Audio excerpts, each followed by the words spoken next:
Good afternoon, everyone, and welcome to One Police Plaza, home to the greatest police department in the world.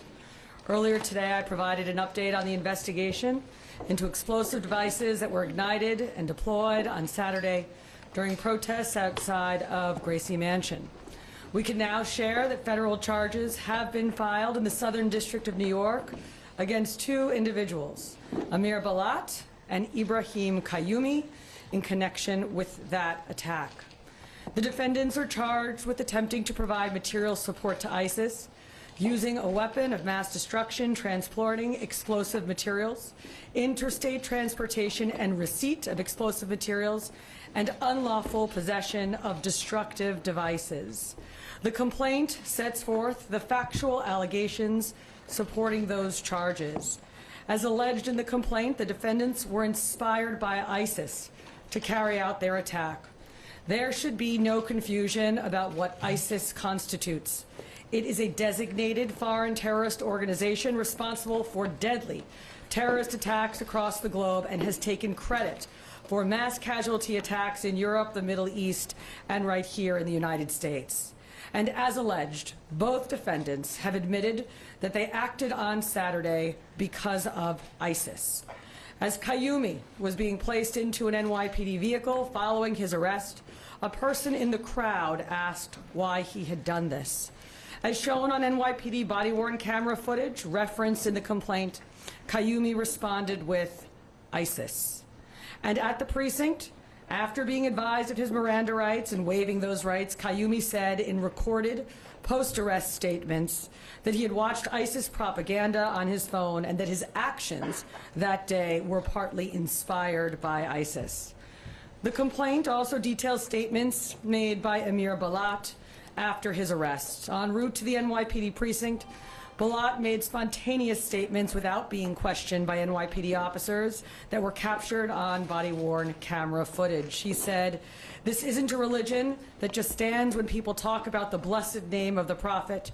We take action, as well as, if I didn't do it, someone else will come and do it." And later, after waiving his rights, he requested paper and wrote a message declaring in part, "I pledge my allegiance to the Islamic State. Die in your rage, you kuffar."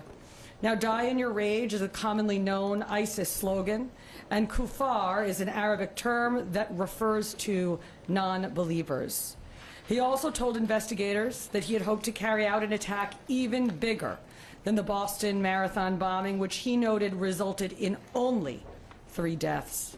These statements, as set forth in the complaint, make clear that this was not random violence. This was a planned attack motivated by extremist ideology and inspired by a violent foreign terrorist organization. The complaint alleges not only why the defendants acted, but how. Preliminary testing has determined that one of the devices contained triacetone triperoxide, or TATP, also commonly referred to as Mother of Satan, a highly volatile explosive that has been used in multiple terrorist attacks over the last decade. As we have previously discussed, the NYPD identified a vehicle yesterday on East End Avenue that was linked to the defendants. Inside that vehicle, investigators recovered handwritten notes referencing TATP explosive and listing chemical ingredients for the type of explosive device used by the defendants on Saturday. Make no mistake, what happened this weekend was incredibly dangerous, and the ongoing investigation will be exhaustive. From the first moments of that investigation, the NYPD has been working seamlessly with our federal partners, many of whom have joined us here. In particular, the FBI's Joint Terrorism Task Force, which includes NYPD detectives working alongside federal agents. They have been at the center of this investigation. Members of the FBI and the Joint Terrorism Task Force, including NYPD task force officers, have executed search warrants at Qayyumi and Balat's residences in Pennsylvania. Another important note, the two defendants arrived in New York City roughly 1 hour before they were arrested. According to our investigation, they crossed the George Washington Bridge with a license plate reader ping at 11:36 a.m. on Saturday, parked in front of 48 East End Avenue between 81st and 82nd Streets at 12:05 p.m., and walked to the protest. They ignited and threw the devices at approximately 12:15 p.m. and were immediately arrested thereafter. I want to thank our great United States Attorney Jay Clayton for his extraordinary partnership, as well as the prosecutors from SDNY for everything that they do, especially for their work on this investigation and their forthcoming prosecution. I also want to thank the FBI, especially James Barnacle, Assistant Director in charge of the FBI New York Field Office, and Rob Kassane, the FBI's Special Agent in charge for counterterrorism, as well as the Joint Terrorism Task Force. We are grateful always for the FBI agents and Assistant U.S. Attorneys who have been working around the clock with us since Saturday. Finally, and most importantly, I want to recognize the members of the NYPD who responded on Saturday and in the hours that followed. The officers assigned to that protest who ran toward a lit, improvised, explosive device, the bomb squad technicians who secured and analyzed the devices, the detectives and analysts who worked through the night to develop this investigation, and the countless members of service who helped ensure the security of the people of New York City during a very tense and dangerous situation. The NYPD remains on heightened alert, and our mission is simple, and that is to keep New Yorkers safe. That responsibility belongs to the nearly 35,000 members of this department who stand watch over this city and who are prepared to respond whenever and wherever danger appears. On Saturday, we saw that commitment in action. Thank you. Now I will turn it over to our United States Attorney, Jay Clayton.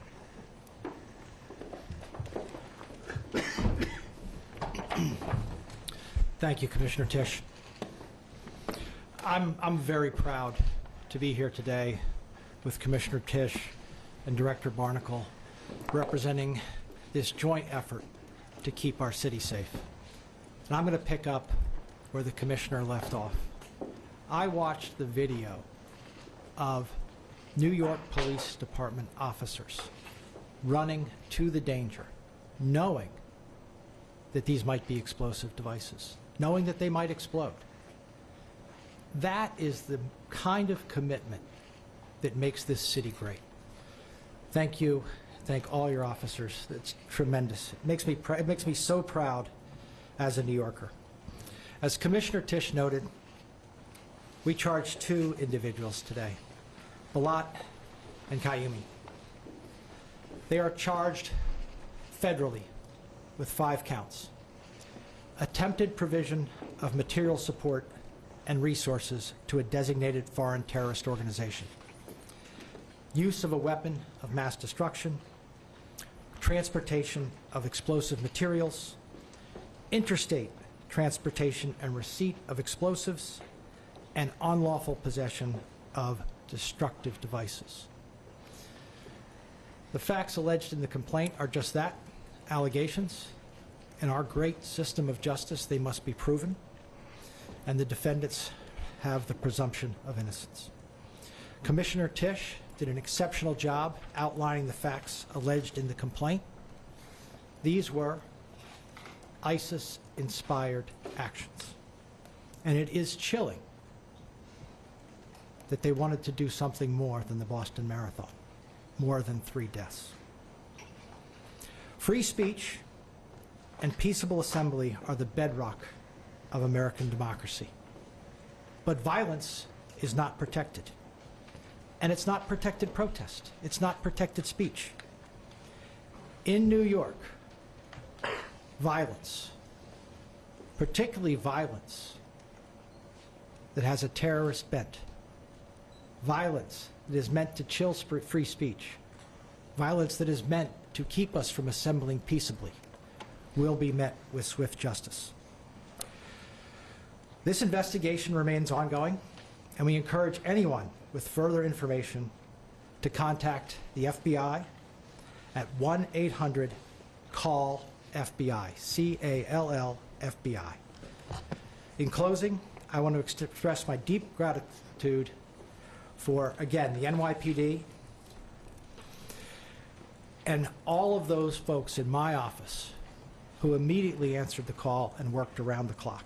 In particular, the heads of our National Security and International Narcotics Unit, Eleanor Tarlow and Jason Richmond, and our line U.S. attorneys, who I don't think have slept, which is why we are here so quickly, Jonathan Bodonsky and Jane Chung. Thank you all very much. I'll now turn it over to Director Barnacle.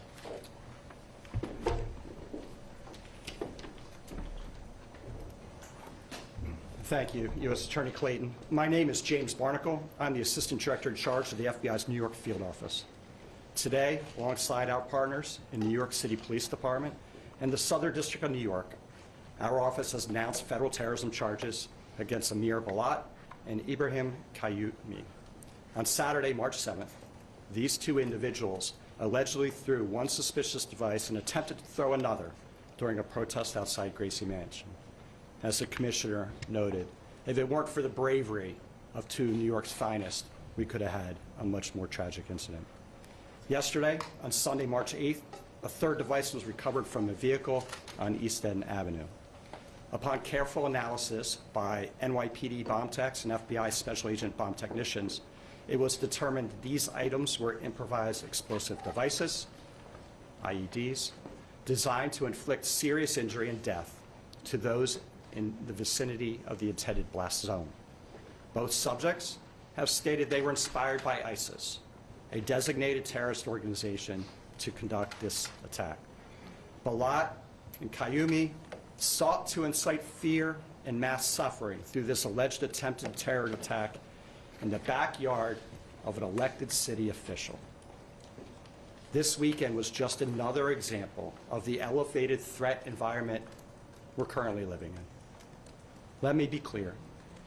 The FBI will not tolerate those who use violence against targets in New York City to broadcast their terroristic ideologies.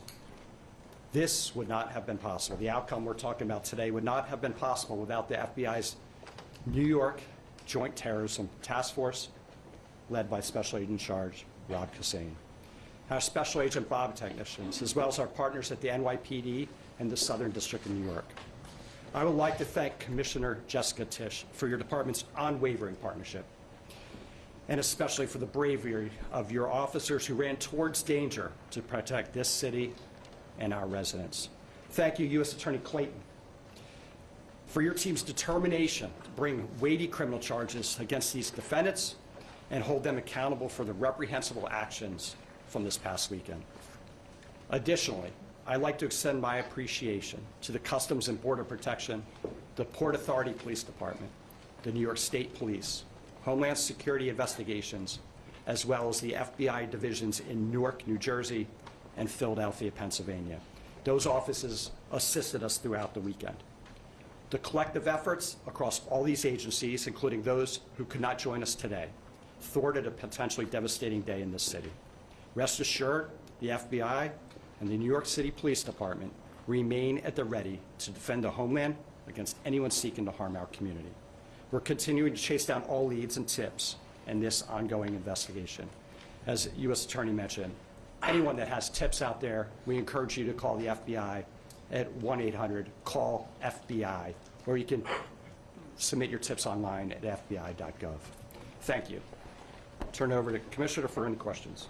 All right, so we will now take any questions you have on topic only, please. We will do our best to answer, but as I mentioned at the earlier press conference today, we may be limited in some of the things we can say because we don't want to say anything that will in any way make these fine prosecutors' work more difficult. Thank you, Commissioner. Again, we do on-topic questions. We'll go to Gloria first. Thank you very much.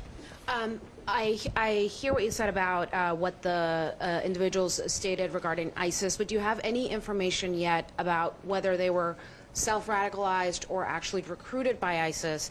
And is there anything you can say about whether they were targeting anything or any person specifically? The mayor said earlier today that it was known this protest was going to take place for about a week. So did they come here specifically to target that group, or were they targeting the mayor, any other group? So we're not going to be able to answer the first question at this time for the reasons I stated earlier. It is clear that they showed up in front of Gracie Mansion for their planned counter-protest in response to the original protest that was planned by a Jake Lang affiliated group. See your name and outlet. Go to Mouse. Or Bloomberg News. Both of these suspects have extensive Middle East travel histories, which may be inconsequential. They both are Middle Eastern. How are you squaring that with this attack? And then secondly, can you just talk about the nature? These are two young men, not even 21, and the nature of radicalization reaching young people. So on the first part of your question, we're not able to answer that at this time, although, of course, as part of our investigation, we are aware of international travel. And I'm going to ask Rebecca Weiner, our Deputy Commissioner of Intel and Counterterrorism, to talk about radicalization of youth. Thank you. Thank you. And this is very much in keeping with the trend that we are seeing among ISIS-inspired adherents, both in the country as well as throughout the West. Younger and younger individuals who are radicalizing and mobilizing to violence. And this is taking place against the backdrop of social media, the dynamics of online culture. It's not limited to ISIS, it's across the ideological spectrum. Younger people mobilizing to violence, something we're tracking very closely. Thank you. We go over here next with CBS. Have Sorry, any you of, say name and oh, outlet. sorry, Jerika Duncan from CBS News. Had any of these two individuals been arrested before? Do they have any type of record? And how much time are they facing? And if I could get a third question in, can you describe how destructive those devices could have been? How many people could have been impacted if they were successful? So I believe that the two individuals in question do not have criminal histories or criminal backgrounds. And Rebecca, if you could explain more about that IED and TATP specifically and what it was capable of. As the Commissioner mentioned, TATP is highly dangerous and extremely volatile. And the NYPD and FBI bomb squads and bomb technicians did do controlled detonations of the two IEDs from the protest, which revealed a significant explosion. It's really important to note that had these IEDs functioned the way the perpetrators allegedly wanted them to, they could have caused death, destruction, extremely dangerous compound, an extremely dangerous place deployed. Rocco. For Commissioner Tisch, and I think also for Commissioner Weiner, what was the assessment of this event in the days leading up to it in terms of your concerns, A and B? What role did SRG play? Were they there in a primary capacity or in a backup capacity? So we had been planning for this protest for several days. Whenever there is both a protest and a counter-protest, that's something that the NYPD plans for very deliberately to avoid confrontations and for all of the other reasons you might expect. So this was no different, and there had been very thoughtful preparation for this event due to the combined protest, counter-protest, and the location.